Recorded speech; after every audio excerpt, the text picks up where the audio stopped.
তালহা ইবনু উবায়দুল্লাহ রাদিয়াল্লাহু তাআলা আনহু থেকে বর্ণিত, তিনি বলেন, নাজদবাসী এক ব্যক্তি রাসূল সাল্লাল্লাহু আলাইহি ওয়াসাল্লাম এর কাছে এলো।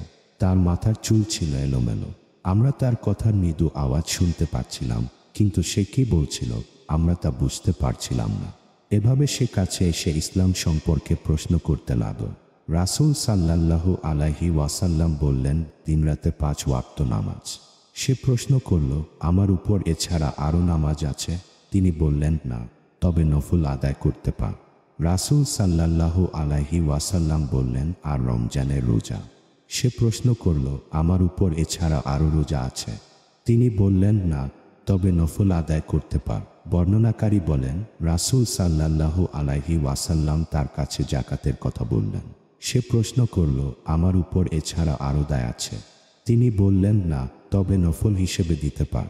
বর্ণনাকারী বলেন, সে ব্যক্তি এই বলে চলে গেলেন, আল্লাহর কসম, আমি এর চেয়ে বেশিও করব না এবং কমও করব না। তখন রাসূল সাল্লাল্লাহু আলাইহি ওয়াসাল্লাম বললেন, সে সফলকাম হবে যদি সত্য বলে থাকে।